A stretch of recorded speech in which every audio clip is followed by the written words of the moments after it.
It's not a happy Halloween. It's not a happy Friday, but it is a emergency pod of the PHNX Sun Devil Show. Anthony Totri, Eric, Ruby, the Deli Man behind the Mac, making all the magic happen. Rubus going live on this unfortunate Halloween with bad news. Arizona State quarterback Sam Leavitt is going to be out for the remainder of the 2025 season. Kenny Dillingham announcing that Leavitt will be having season-ending surgery, and that'll be it for Sam Leavitt's 2025 campaign. We know he was going to miss this week's game against Iowa State, dealing with what we heard is kind of two injuries that he suffered against Houston. And of course, we know just the one that he's been dealing with really since the Baylor game, lower body injury, whether that be a foot or an ankle. Looks like that's what is going to sideline him for the foreseeable future. This is awful, man. This sucks. I mean, this really, really, really sucks. Right? Happy Halloween, dude. Yeah, and look, it sucks in a lot of ways. For the long-term health of Sam Leavitt and his future, it doesn't suck, right? This is clearly the best move for him. I mean, you and I have talked about this multiple times, since he got re-injured against Houston, about, do you put him back out there with a Swiss cheese offensive line, with a team that's 5-3, and say, Sam Leavitt, go make Sam Leavitt magic happen? And what does that do to his foot? What does that do to his lower body? What does that do to the long-term prospects of his career? Not just at Arizona State, but this is a guy who has not just first-round prospects, but top 15, top 10, top 5 prospects as well. He has to look out for himself. And also, in a way, this could be looking out for Arizona State, too, in the long run, because if he pushed it and he didn't take care of this, might be 2 season ending instead of just 1 season.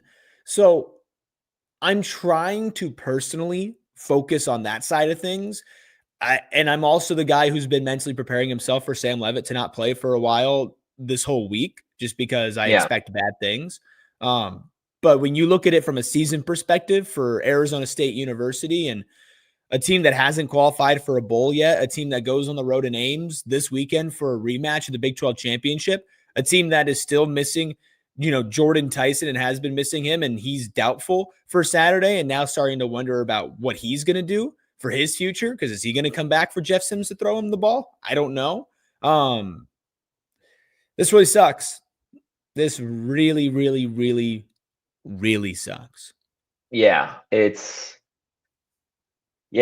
I mean, this news, obviously, in the grand scheme of things, when you kind of evaluate the season as a whole, is about as bad as you could have, right? Anytime your quarterback is done for the season, especially a quarterback of Sam Leavitt's caliber, that we've seen him do some ridiculous things, have some heroics to win this team games, and just be the voice that I think this team has needed on offense from time to time in 2025. Has it been perfect? No, but damn, it's been a whole lot better with Sam Leavitt in there than anybody else.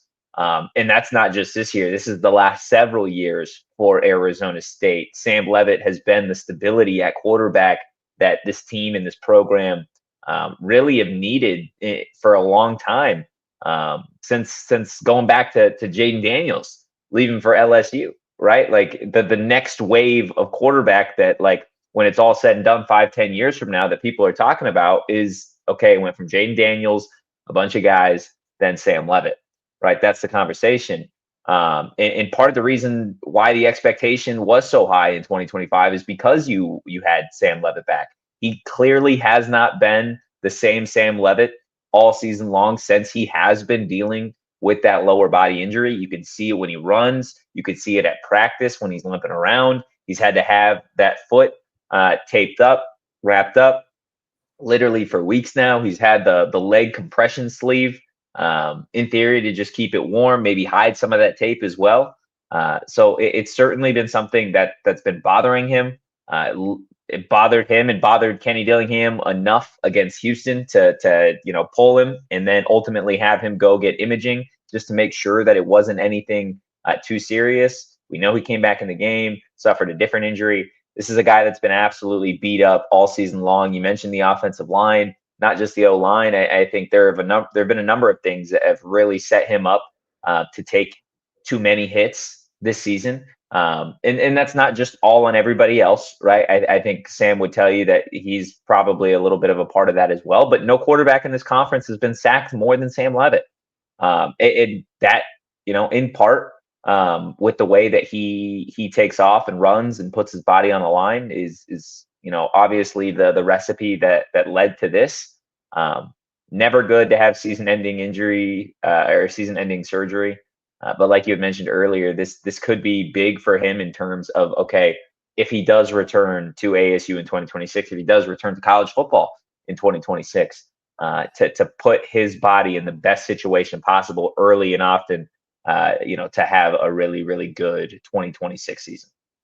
Sam Leavitt plays such an exciting brand of football, jaw-dropping at times brand of football. Sam Leavitt plays a very dangerous style of football. We saw it last year. He missed a game because of what? Because he put his body on the line. He broke his ribs. He put his body on the line for his team in an exciting brand of football, and it bit him in the ass, and he broke his ribs. You talked about it all last season about sliding instead of taking hits.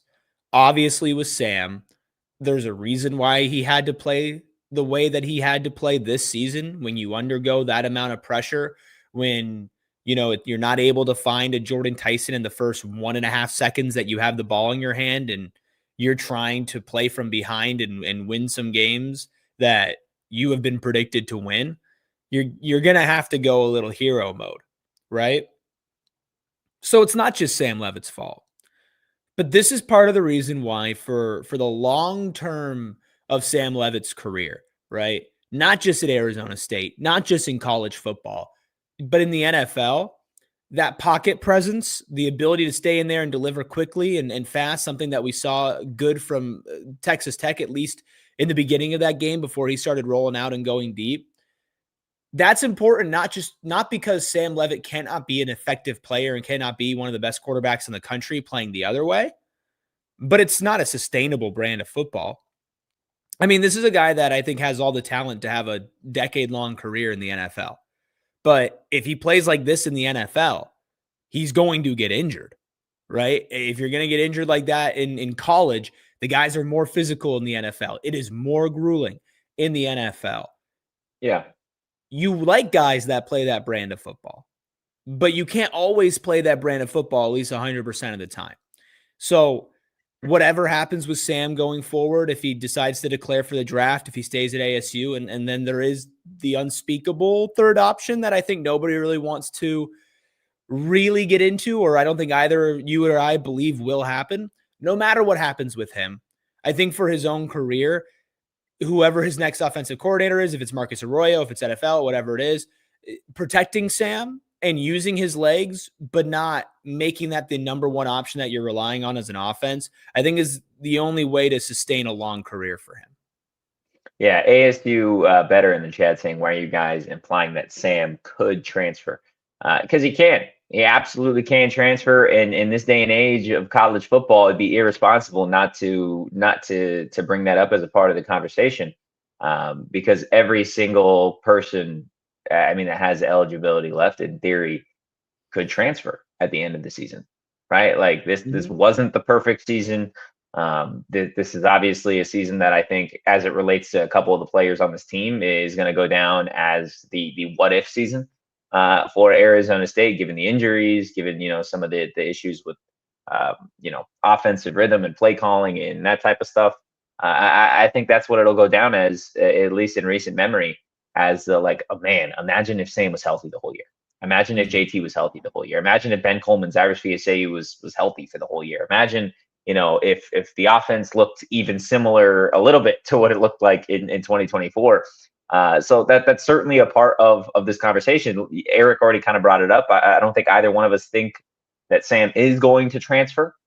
That's less of the conversation for me. I think in terms of the options, I would say he's more likely than not to return to college football than he is to go pro.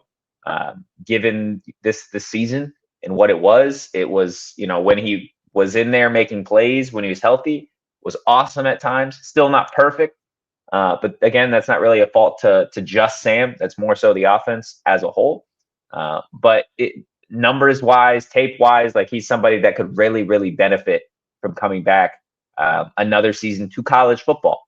I think it makes the most sense for Sam to probably return to ASU, given his relationships with Kenny Dillingham, with Marcus Arroyo, given the fact that there are a number of players offensively that could come back for the Sun Devils again in 2026, skill guys, offensive linemen, which ultimately could benefit Sam in terms of comfortability, timing, rhythm offensively.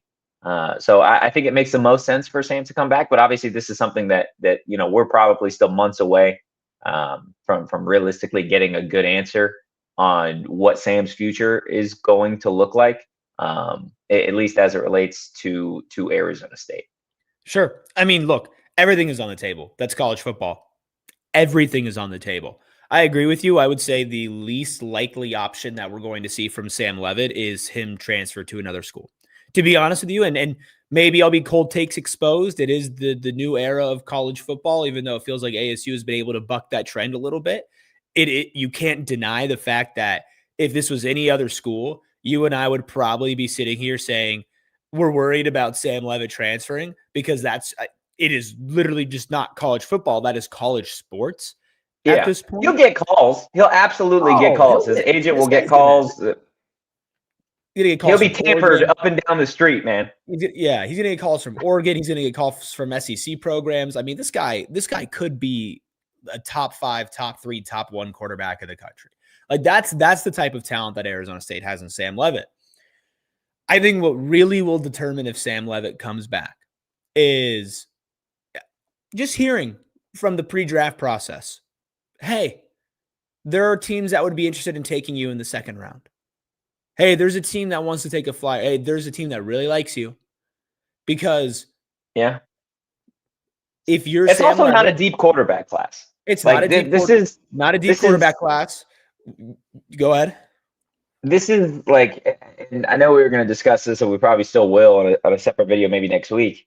The majority of college football quarterbacks this season that were, that they had high expectations, that was ultimately supposed to make this upcoming NFL draft of quarterback classes elite, super top heavy. None of them have really had years that you can point to and be like, yep, that's my stamp to the league right there. Right. You look at guys like a Sam Leavitt, like a Lenore Sellers, like an Arch Manning, like a DJ Lagway. Like there's a number of elite quarterbacks that could ultimately return and should return to college football in 2026, just based off of the seasons that they had in 2025. And we know the sport has been and always will be, what have you done for me lately, right? What have you done for me lately in terms of on the field and tape? At the end of the day, I think it's not enough for Sam to be a first round pick, which I know that's what he wants to be. He wants to be. I mean, like you could talk to any quarterback; they want to be the first overall pick, right? Yeah. We know Sam's a competitor.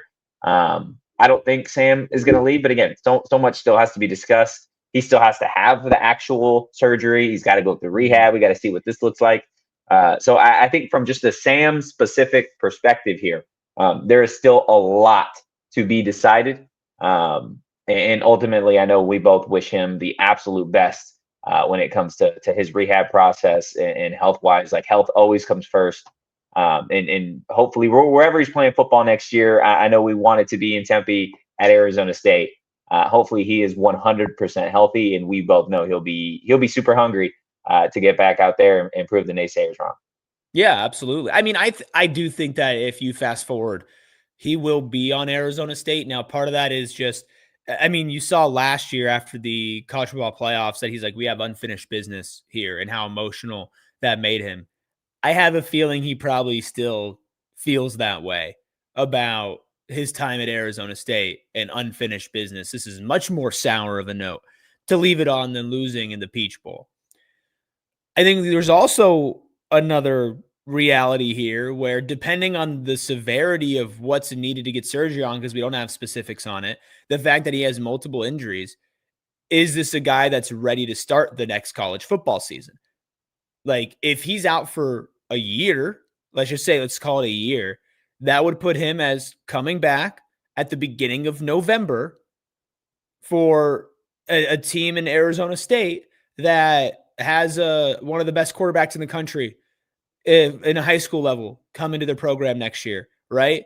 That might need to go into the portal and get somebody to start if they don't feel like Fetty is ready, right? Like, again, these are the realities of college football. Once we know how long his timetable or his time frame is, and by we, I mean them, that also might affect the decision. If, let's say, Sam Leavitt has to be out for a year, which again would suck, and I don't like talking about this, but And I don't think, in all honesty, but before I let you finish, I don't think that is the nature of the injury. I don't think this is something where he sure. would come back and play multiple games this season, have surgery, and then be out a full calendar year. I know it's not an ACL, it's not a major like knee injury. So I think that is something on the positive side of things. Like, I think Yeah. ultimately, again, I'm no expert on this. I don't know the specifics of the surgery. But just based off of what we've seen injury wise this season, I think it would be maybe a little bit of a stretch for him to not be ready at the start of the year. Yeah, and I guess this is just like, in this past week, I've been all right. What's the worst case scenario? I've been mentally preparing myself for that, Yeah. and so and I think there's a lot of ASU fans who fall in that same category of like, we're cursed. This is a worst case scenario. Of course, this is worst case scenario. Kenny's leaving, Sam's leaving. You know, they're going to tear down Mountain America Stadium, and they're not going to have a football program anymore, right? Like, that's what a lot of people just like. That's what the pit in their stomach is telling them, even though obviously that's not going to happen. Um, if for some reason it is more severe than what we think, because sometimes you get in there and you get surgery, or sometimes things Yeah. that we know out here are not as severe as what they know there. Does that then change the decision making between, do I come back to college or go to the NFL? Does he get somebody who in the draft process says, we really like you, we know you weren't in a perfect situation, come rehab with an NFL training staff, come rehab with NFL resources, come learn? Because what we've also seen is, look, man, it's not the best idea to just throw any rookie quarterback in there and start right off the bat. Having somebody sit on the bench and taking an offense, taking the NFL system, and then go and play is usually best for a rookie's career. It would be best for Sam Leavitt. I don't think that's going to happen. I just think that's something where, like, while we're sitting here right now, we're talking about Sam Leavitt's out for the season for Arizona State with season-ending surgery. Like, these are all the different kind of like universes that could happen. But at the end of the day, I do believe the most realistic is Sam Leavitt takes an offseason to recover. He stays at Arizona State. Arizona State revamps in the portal. They focus on their offensive line, their receiving core. These are things that, especially post Jordyn Tyson and post Ben Coleman, are going to need massive amounts of work.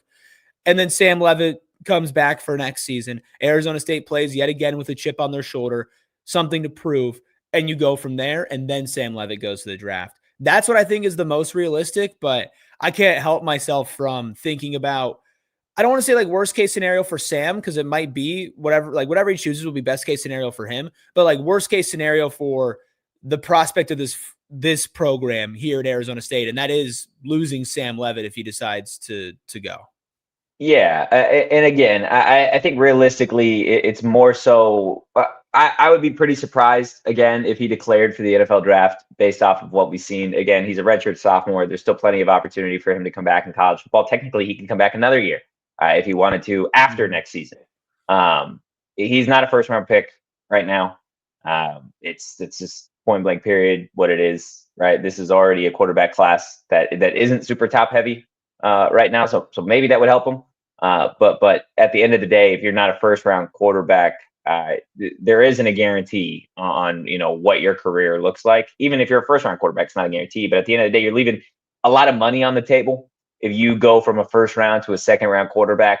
or a second round to a third round, right? There's not even a guarantee he's a second round, especially coming off the for fact that sure. he is going to have season-ending surgery, and teams want to see what that looks like. Teams want to see if you're still capable of doing what you did pre-surgery, right? Knowing especially that Sam is a dual threat guy. So the money that Sam, would be leaving on the table in college football would be astronomical. Given the fact that he could be, another returning quarterback, whether that be at Arizona State or somewhere else, again, to be irresponsible not to talk about that as a possible option. Even though there were plenty of teams that I'm sure went after Sam last portal cycle, right? The whole Tennessee stuff and all of that, and he ultimately chose to stay at Arizona State. So I think, again, it's more likely than not that Sam returns to college football. I do think it is, if there were a betting favorite on it, I would say Arizona State. Like Shortbus says, Dilly and Sam are really close. I know Sam and Marcus are really close as well. I think in the grand scheme of things, it makes the most sense to return to ASU. But quickly moving aside from Sam, just real quick, because I do want to talk about what this means for the rest of the season, right? Because there are 4 games left. We know they play tomorrow morning against Iowa State. We know that wasn't going to be a game where you saw Sam Leavitt. That's going to be Jeff Sims with Cam Dyer as his backup. But even after that, now you have 3 games, 3 still very winnable games. I think regardless of Sam Leavitt being out there or not, against the bottom of the barrel in this conference in terms of competitive football teams. West Virginia, who has been really, really lackluster all year long. Colorado has been an absolute dumpster fire in 2025. And then Arizona, which in all honesty, out of the 3 teams has probably been the better of the 3 that the Sun Devils will face back at home. And given the fact that now neither one of these teams really is bowl eligible, could we be looking to that as potentially being a game with that on the line? We'll see, but I think it's going to be interesting over the course of the next few games to see, Eric, if it's okay. Is it Jeff Sims' show to run all the way through? If there's maybe a little bit of a shaky performance against Iowa State, and then there's a bye week, could we see Cam Dyer get some reps out there? I think everything's on the table for the Arizona State quarterback room as it stands right now with Sam being done for the year. Yeah, unfortunately. And when you look at it this season as somebody in a show who does post-game shows, I probably shouldn't say this, but the only game that matters to me right now is that last game. Yeah. You gotta beat Arizona, right? And this just got incredibly difficult. Now you're going to be looking at this defense, and we could talk about this weekend in Iowa State because we've been prepared for Jeff Sims to play that game. I think all 4 of these games are still winnable without Sam Leavitt. 100%. Now, winnable is a very, very vague term, and it gives a lot to just, hey, the possibility of. And that relies on the shoulders of everybody not named Jeff Sims. Not that Jeff Sims isn't important, and not that his play can help win or lose this game for Arizona State. But Iowa State, this defense has to come out on fire, play their best game of the season, even while they're banged up as well, right? Raleek Brown is going to have a lot on his shoulders, especially if Jordyn Tyson either doesn't play this weekend or doesn't play again this season, because he is definitely going to the draft and is probably going in the top 10. So when you have the guys that still remain here, when you only have 5 wins and you have 3 out of 4 games upcoming that feel winnable, and this weekend being the one that feels the least, there's still an opportunity for this team to prove themselves, and there's still an opportunity for this team to get 6, 7, 8 wins, maybe 9 wins. It's all on the table for them, but everybody else's margin for error just became that much thinner when the guy who has been single-handedly covering up for your errors the entire season will no longer be there. But maybe this is like, from a mentality perspective, if we're trying to put ourselves in the shoes of, the guys on the team, like, playing the will he, won't he come back game, like, even just internally, would probably be pretty exhausting this season if Sam wasn't fully ruled out, if he didn't get surgery, and then how mentally draining it would be if he did come back and then he got injured further or he just wasn't the same. You know what you're rocking with for the rest of the season. Yeah. The coaches know what they're rocking with for the end of the season. Jeff Sims, Cam Dyer knows might see game action now. That's not something that I think away. He's now a play away from getting in the game at all times. So that everybody knows that. Everybody realizes what's in front of them. can this team rally together and can they respond and can they pull off wins? I know it's something that we'll talk about previewing Iowa State when we do our show here at noon Arizona time later today. But let's see what this team can do now with their back against the wall even more. And quite frankly, we saw a team thrive with no expectations last year. All those expectations just went out the window this morning with Sam Leavitt being announced that he's gone for the season. Like, I'm sorry, you don't have expectations anymore. Yeah, no. It sucks. It's very, very unfortunate, right? The Sam stuff. I think something that, maybe won't hit a lot of folks for a while is the fact that you saw the last Sam Leavitt to Jordyn Tyson touchdown at Arizona State. You saw the last pitch and catch between those two. And that obviously stings. I bet folks would have never thought that riding that high against Texas Tech, getting that touchdown from Sam to JT early on in that game was going to be the last time that you saw those two, connect on a touchdown in Tempe. So that's obviously brutal. All the what ifs, the could haves, the should have, would have, could have. With this season, I think, again, you talk about the wins, the losses, but there was a real shot that if this season went the way that it was supposed to, that Sam and Jordyn could have smashed just about every single record at Arizona State, specifically JT as a wide receiver. But that sucks, man. It absolutely sucks. Sam Leavitt done for the year, season-ending surgery. Rubus, I know we're going to be doing a show here in about 3 hours. So we'll be right back on the mic here shortly. I want to give the opportunity for you and for Deli Man one final time before we wrap this up, just to get any final thoughts on the Sam Leavitt injury.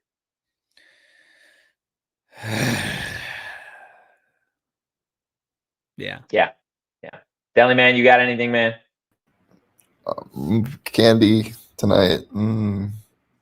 Candy tonight. Yeah. I mean, it's real. Words have never been truer from the one, the only Deli Man. Guys, very, very rough news this morning for Arizona State fans. But there still is a game to be played tomorrow between Arizona State and Iowa State. And if you're trying to spin the bright side of things, the only other team as beat up as Arizona State in this conference is Iowa State.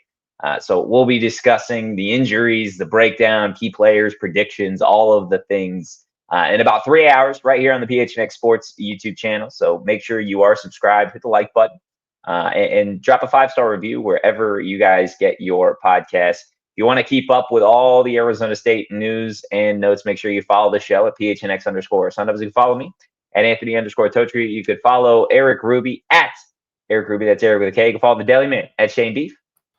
Finding a purpose as always. Everybody should find that purpose. And guys, we will see you guys in about 3 hours. In the meantime, go Devils and peace. We all silly like the mayor.